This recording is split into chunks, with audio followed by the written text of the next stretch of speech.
제가 지난 금요일에 김건희 망명설을 말씀드렸습니다. 대통령실에서 난리를 피울 줄 알고 기다리고 있었는데 아무 반응이 없었습니다.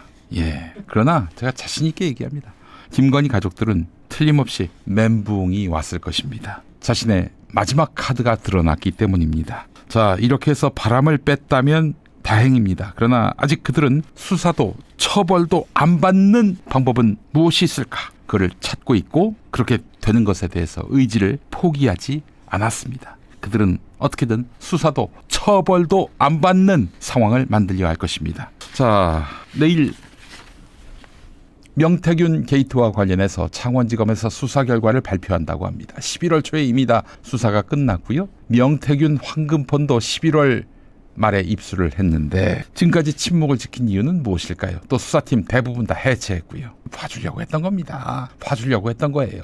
여러분, 김건희 윤석열의 파행 국정에 윤석열 머리 위에 있는 사람으로서 사실상 주도했던 사람이 김건희 아닙니까? 김건희가 수사받았습니까, 여러분? 이번 내란 국면에서. 이런 얘기는 횡행했지요. 이상민도 그런 얘기를 했고요. 중앙일보의 김건희 마크 기자도 했습니다마는 김건희는 계엄하려고 했던 윤석열의 그런 계획을 몰랐다. 실행에 옮긴 상황에서 보도를 보고 알았다 이랬는데 여러분 그 말을 믿으십니까? 아무도 안 믿습니다. 아마 이상민도 이 거짓말이 통할까 안 통할까 아마 이러고 있을 거예요. 제가 단언컨대 이번 내란의 출발점은 김건희에게 있다라고 말씀드립니다. 김건희가 시켜서 한 것이다. 네, 이렇게 말씀드릴 수 있습니다. 더 나아가서 김건희가 12월 3일을 택일했다 이런 설도 돌고 있는데 그건 좀 더 확인해 봐야 되겠죠. 네, 이번 내란에 김건희가 깊숙이 개입했습니다. 그럼 김건희는 지금까지 수사를 받았습니까? 아니 이미 김봉식 서울경찰청장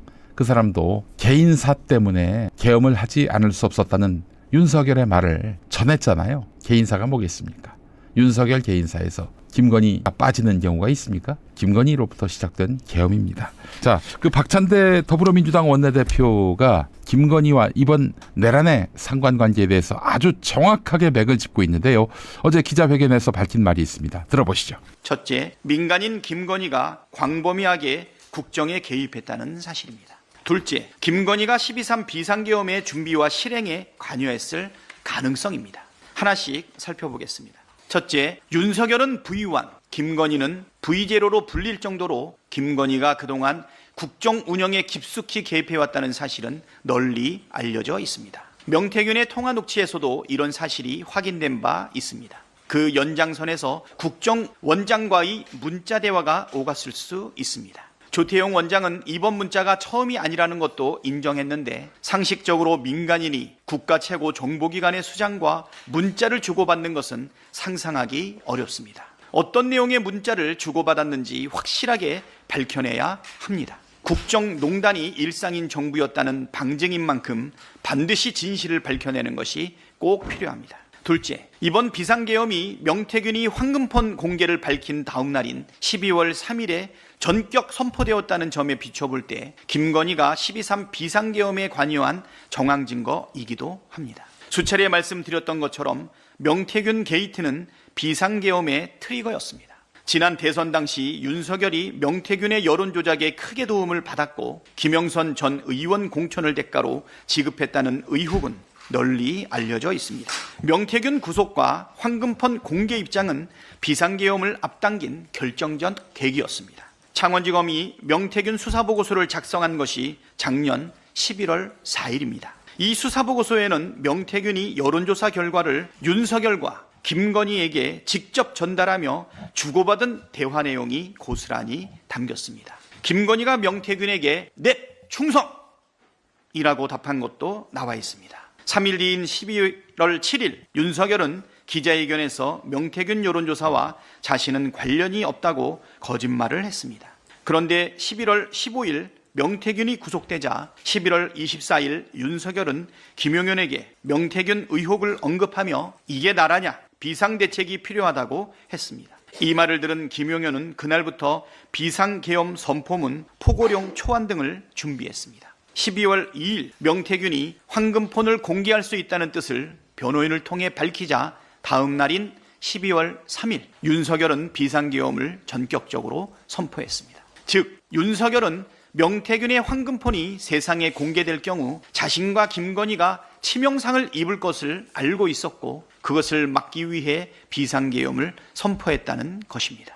황금폰에 들어있는 온갖 녹취와 증거를 막고 자신과 김건희의 처벌을 막으려면 한동훈을 비롯한 반대파를 싸그리 숙청하고 영구집권을 하는 방법밖에 없다고 판단했을 것입니다. 김건희가 계속 살고자 한다면 방법이 없습니다. 밀항, 망명 등 도주 외에는 길이 없어요. 아마 김건희는 체포되는 그 순간까지 그 꿈을 포기하지 않을 겁니다.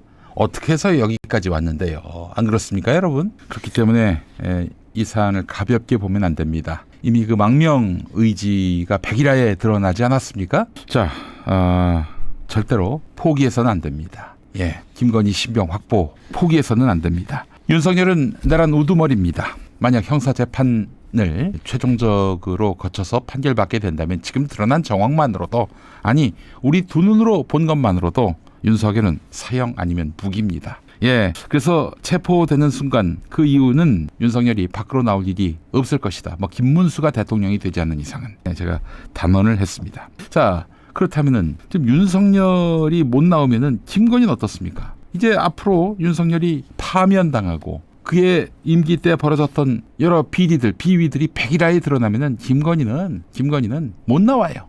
예, 못 나옵니다. 그도 최소 10년형은 살게 될 것입니다. 그렇기 때문에 김건희로서는 답이 없는 거죠. 차라리 김문수 같은 경우에는 윤석열 같은 경우에는 김문수가 대통령이 된다. 그러면 사면 혜택을 받을지 몰라요. 그러나 김건희도 사면 받겠습니까? 김건희가 뭔데요? 여러분 아시다시피 박근혜 최순실 게이트의 주인공 최순실은 아직도 깜빵에 있습니다. 박근혜는 사면 받고 지금 대구 달서구에서 살고 있습니다만은 달성군에서 살고 있습니다만은 최순실은 못 나와요. 김건희는 최순실 신세가 될 수 있다. 아마 충분히 그렇게 감안하고 있을 것입니다. 자, 이런 가운데 조태용 국정원장과 계엄 전날 문자를 주고받은 사실이 알려졌습니다. 아울러 가족 관계 때문에, 가족사 때문에 개인사라고 했습니다마는 윤석열이 계엄을 결심하게 된 그런 김봉식 서울경찰청장의 증언도 확보돼 있습니다. 이 사건의 본질은 김건희를 향해 지금 포인트가 맞춰지고 있습니다. 신용환 교수님 아시죠? 지난 금요일에 저희 방송 나오셨는데 서원대 석좌 교수 출신의 신 교수, 그 윤석열 대선 캠프의 참모로서 활동하기도 했는데 그분이 굿모닝 충청과 인터뷰를 한 내용을 보니까 김건희가 해외로 도피하기 위한 구체적인 준비를 하고 있다는 정황이 포착됐고 특정 국가대사관과 접촉하고 있다는 첩보를 받았다, 이렇게 밝혔어요. 김용민 TV의 출처는 신용환 교수가 아님을 말씀드립니다. 자, 그렇다면 복수의 관계자들에 의해서 김건희의 망명 가능성이 이제 포착된 것이죠. 김건희가 가장 두려워하는 것은 아마도 5대 명산에서 굿을 했다는 것이 아닐까 싶습니다. 그 신용환 교수도 그렇게 국회 내란 특조에 나가서 밝혔죠. 제보를 받았다, 그렇게 이야기를 했는데요.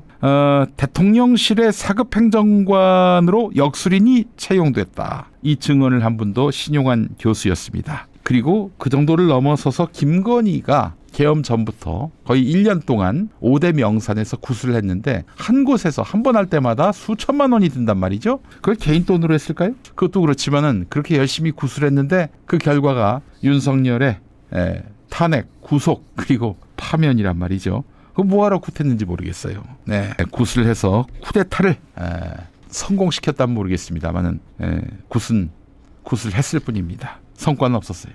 네, 쿠데타를 성공시킨 게 아니라 굿했다, 이거밖에는 남는 게 없네요. 자, 5대 명산에서 굿을 했다, 이 이야기. 대통령실은 아무런 증거 자료도 없이 이런 주장을 한다면서 신용환 교수를 고발했습니다. 아니, 김건희가 직접 고소하지 왜 대통령실을 시켜서 하지요? 사실 입증이 될까봐 염려가 돼서 그렇습니다. 내가 고발한 거 아닌데요? 이러면 되거든요. 나중에 굿한 것이 드러나면. 지난 토요일 열린공감TV는 경짜장 썰전을 통해 과연 신용환 교수가 주장한 것이 허위인지 진실인지 그 뒤를 쫓았습니다. 경기도 파주와 양주 사이에 있는 감악산에서 김건희가 구슬했다, 이 증언이 사실상 나왔습니다. 그 내용을 오늘 뉴스텐션에서 요약해봤습니다. 먼저 보시겠습니다.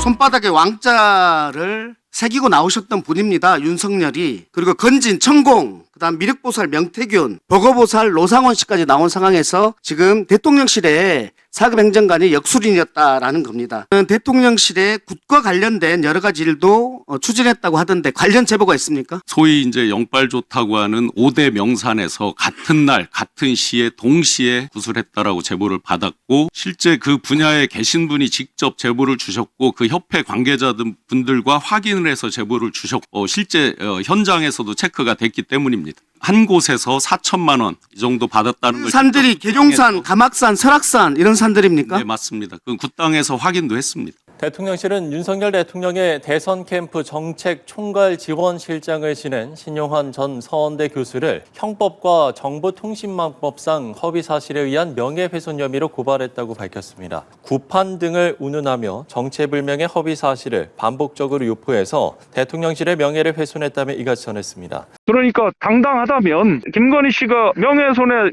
객체라 그러면 김건희 씨일 거 아니에요. 자기들 주장대로라고 한다면. 그러면 김건희 씨가 고소해라. 영험한 오방산신이 있는 전국의 유명산은 오대산, 태백산, 흑산, 계룡산인데 여기서 다달이 한 번에 1억에서 2억 정도 주고 김건희가 대살굿을 했어. 그리고 이재명 저주굿도 했거든. 근데 제일 자주 한 곳이 저기 양주에 있는 거기서는 김건희가 직접 굿을 했어. 김건희 여사가 여기서 굿을 한다 그러더라고. 용산이 아니고 가마산 올라가면 여기 올라가면 한참 올라가면은 낚시터 가는 거야, 낚시터. 낚시터 거기. 하는데 그 가면은 무단 그려놓은 거 있어. 네, 그 집이에요? 아, 그 집이에요? 우리가 하고 나면 뒤는 맑아. 하여튼 내가 하고 나서 뒤가 맑고 건강하고 좋아졌다는 사람이 많아요. 우리는 구설을 안 들으니까 걱정하지 마시오. 여기 내가 태국에 오늘 보름이랑 철밥 쩐다고 태국이 일어나서 여기 해가지고 당선된 분 있나요? 당선만 된다면 돈이야 뭐. 그럼 누구 됐어? 삼천 가져 아니야? 크게 하는 사람들 얼마예요? 1억 정도 해요? 1억만 옛날에 큰 사람들은 그거 된 사람들은 다 그렇게 했잖아. 김건희 여사도 여기서 했다고 그래서 제가 여기 와가지고. 자주 만해요? 예? 그 양반 자주 만해? 예. 이 산이 좋아. 이 산이. 이 산천이 좋다고. 이 가막산이 유명한 산이요. 여사님하고. 그 자주 만네 지금도? 예, 그래서. 저거는 왔다는 얘기입니다. 김건희 씨가 왔다고 하니까 여기는 산이 좋아. 딱 이거잖아요. 그 둘러대는 말도 아니에요. 그렇지. 여기가 올 만한 이유가 있다는 거죠. 산이 좋기 때문에 온다는. 실은 저희가 정치를 좀 하고 싶어 한다. 이런 얘기 좀 하고도 했었죠. 그랬더니만 갑자기 이 사람이 방언이 터져요. 방언이 터지면서 이런 얘기를 합니다. 들어보시겠습니다. 그 아주 못되게 구는 사람 이재명이 그거만 나면 5장 6번 뒤집혀. 그 멀쩡한 거죠 나는. 이재명 대표만 보면 5장 6포가 흔들리니까. 왜 그런지 몰랐어요. 속이 속도 뒤집히고 환장하게 사람 미쳐주고. 근데 이 윤 대통령은 잘못한 거 하나도 없어. 진짜로 없어.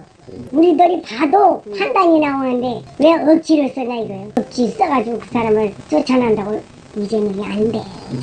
그러면 혹시 이재명 대표 잘못되라고 여기서 뭐. 안 돼요. 될 수가 없어요. 구술을 한다는 것은 어떤 의미입니까? 10월 달에도 태기를 받아서 국가적인 큰 거사에 대한 굿을 했다라고 지금 제보가 있기 때문에 이 국가 무속을 통해서 자신들의 권력을 영구히 유지할 수 있다고 그렇게 허황되게 믿었다. 그리고 그 비정상적인 믿음이 계엄과 내란이라는 행위로 이어졌다고 보는데 참고인은 어떻게 생각하십니까? 제가 모셨던 경험 그리고 제가 공개했던 문서에 비추어서 전적으로 동의합니다.